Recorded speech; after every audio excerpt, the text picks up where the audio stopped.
Halo sahabat Hertiga, selamat datang kembali di sini. Saya Mama Bima di sini dan kali ini saya berada di dalam Kapel Kerahiman Ilahi MAPI seperti yang teman-teman lihat, dan kita akan bahas apa sih caranya hidup jadi lebih baik kalau kita mengandalkan kerahiman Allah. Apakah dengan berdevosi kerahiman ilahi hidup kita sudah pasti berubah jadi lebih baik? Tidak juga teman-teman, ada yang berubah sebentar jadi baik, sebentar lagi kembali ke keadaan semula. Awal-awal kenal kerahiman, rajin sekali tuh teman-teman berdoa. Berdoa koronka, berdoa jam kerahiman, novena merayakan pesta kerahiman, memaafkan. Tapi ternyata lama-lama semua jadi rutinitas yang biasa saja. Bahkan mungkin ada beberapa yang merasa membosankan ya. Malas berdoa lagi, malas mengampuni, sedikit-sedikit emosi menyalahkan orang lain, dan akhirnya tidak datang lagi ke kapel untuk berdoa. Kita manusia mudah berubah, tetapi ada satu orang yang tidak pernah berubah, yaitu Tuhan Yesus. Tuhan Yesus sangat berbelas kasih. Tuhan Yesus selalu mendidik kita untuk setiap saat menjadi lebih baik. Tuhan Yesus juga mendidik Santa Faustina. Yesus setia mendidik Santa Faustina melalui sabda-sabdanya yang dicatat oleh Santa Faustina sendiri dalam buku hariannya dan melaksanakan setiap firman Tuhan dalam kehidupan setiap hari.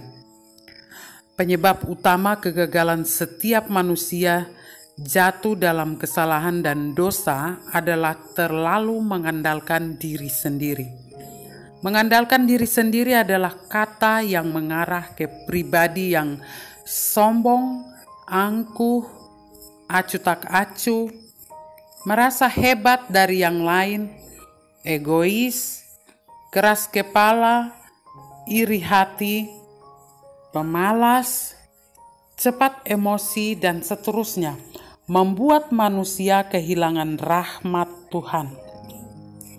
Sebagai devosan yang baik adalah selalu mengandalkan Allah, taat pada setiap perintah Tuhan, supaya setiap saat hidup menjadi semakin lebih baik.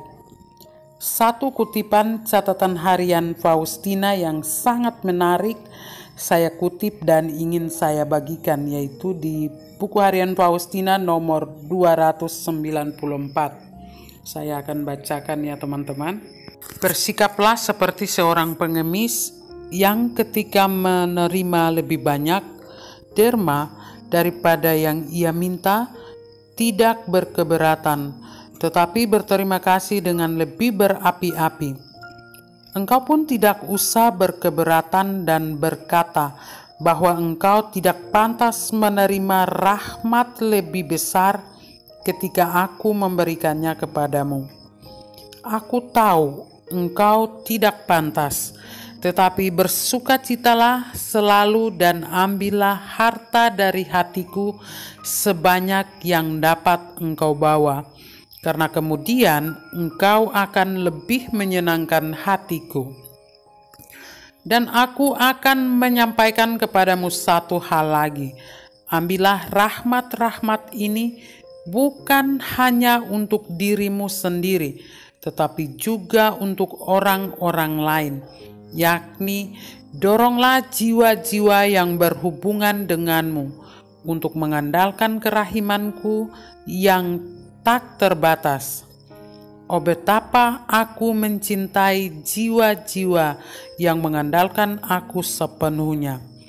Aku melakukan segala sesuatu bagi mereka. Ada 5 hal yang menarik dari kutipan ini. Yang pertama, bersikap seperti seorang pengemis. Maksudnya bagaimana? teman-teman, bukan pengemis yang secara fisik dan kelihatan seperti yang kita lihat ya teman-teman. Meminta barang atau uang. Kalau dapat yang tidak sesuai suka marah-marah atau minta tambah lagi. Kadang-kadang suka paksa. Ada orang yang begitu, harus kasih lebih banyak. Ada perasaan marah, emosi, kalau yang didapatnya itu tidak sesuai dengan yang diharapkan. Tetapi seorang pengemis yang dimaksud di sini adalah seorang pengemis secara rohani yang meminta sesuatu itu dari dalam hati, di dalam doa saja, tidak kelihatan oleh orang lain. Meminta apapun hanya pada Tuhan dan ada unsur rendah hati dan tulus. Pokoknya niatnya murni. Coba lihat anak kecil kalau meminta sesuatu ke orang tuanya lalu dapat yang lebih dari yang dia duga, dia pasti senangnya luar biasa, senangnya bukan main. Bisa teriak-teriak, bisa menangis bahagia, campur haru. Meminta dengan hati yang murni, jujur dan apa adanya. Allah kita Allah yang maha memberi. Entah kita meminta atau tidak, Tuhan selalu dan pasti memberi. Bukan karena doa permohonan kita, bukan karena kita pantas mendapatkannya, tetapi Ia memberi karena belas kasih-Nya yang luar biasa untuk kita semua. Yang kedua adalah selalu bersyukur. Ini sudah pasti ya teman-teman. Mengucap syukur atas apapun yang kita miliki, atas kesehatan yang baik, atas nafas hidup, atas keluarga yang harmonis, atau rumah yang kita miliki, atas pekerjaan, perjumpaan dengan orang-orang terkasih, atas makan dan minum yang cukup, atas tidur yang nyenyak, dan banyak hal yang terjadi di dalam hidup kita. Ketika kita meminta pertolongan Tuhan, jangan pernah ragu-ragu. Keraguan justru membangun tembok, membatasi mengalirnya rahmat Tuhan. Apapun yang diterima dari Tuhan harus selalu disyukuri. Sikap bersyukur selalu membuka jalan masuknya rahmat Tuhan yang lebih besar lagi. Tuhan sendiri bersabda kepada Faustina, "Engkau tidak usah berkeberatan dan berkata bahwa engkau tidak pantas menerima rahmat lebih besar ketika aku memberikannya kepadamu."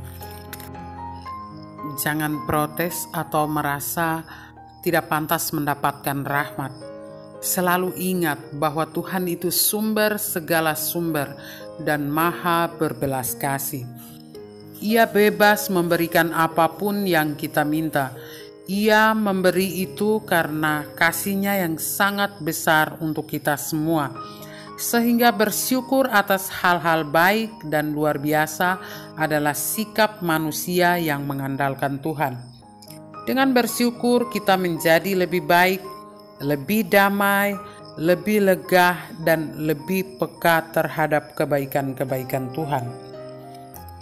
Yang ketiga, selalu bersukacita. Tuhan Yesus meyakinkan Suster Faustina, Rasul Kerahiman Tuhan, yang juga juru tulis kerahiman, dalam sabdanya yang berbunyi demikian, "Aku tahu engkau tidak pantas, tetapi bersukacitalah selalu dan ambillah harta dari hatiku sebanyak yang dapat engkau bawa, karena kemudian engkau akan lebih menyenangkan hatiku."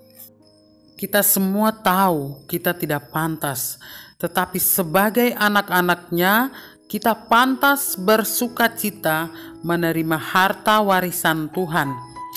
Tidak hanya untuk diri kita sendiri, tetapi berbagi juga untuk orang lain. Dan ini justru menyenangkan Tuhan.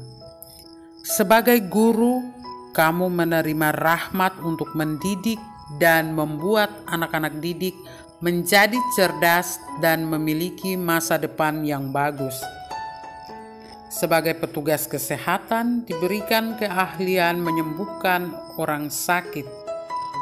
Sebagai orang tua, menjadikan rumah sebagai tempat paling nyaman bagi keluarga.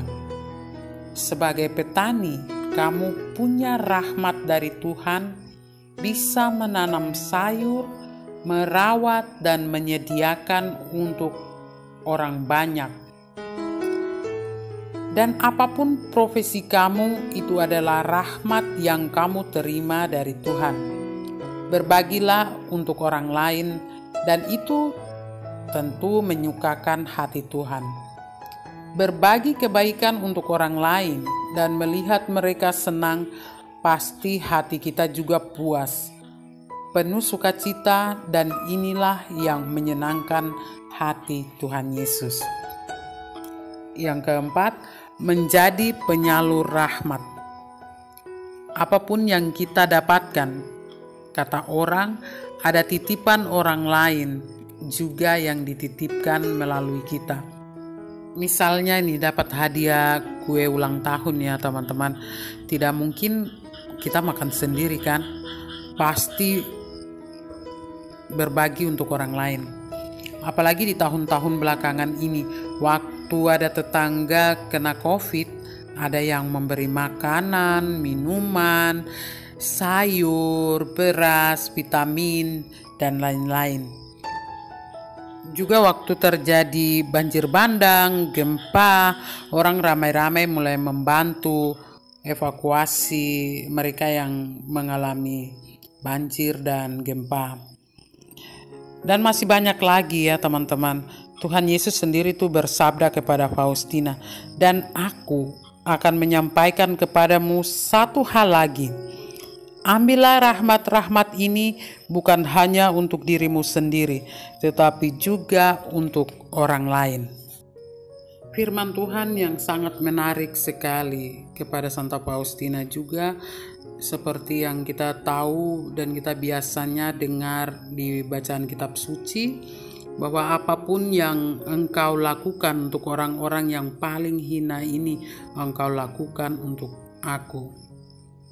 Faustina menjadi penyalur rahmat untuk orang lain, seperti menyalurkan rahmat pengharapan, penghiburan, sukacita, pengampunan bagi jiwa-jiwa yang malang, yang sudah putus asa dan kehilangan harapan akan kerahiman Allah. Dengan mengandalkan Tuhan, kita mendapatkan banyak janji dan rahmat untuk menjadi Faustina-Faustina masa kini yang bisa memberi harapan, penghiburan, sukacita, pengampunan bagi orang-orang yang sedang mengalami kesusahan di rumah kita sendiri, di lingkungan tempat kita tinggal, atau di masyarakat luas. Dengan begitu kita telah berbagi kebaikan dan menjadi duta-duta belas kasih yang dibutuhkan dunia masa kini di tengah dunia yang makin tidak menentu. Dan yang kelima, mendorong orang lain untuk mengandalkan kerahiman Tuhan.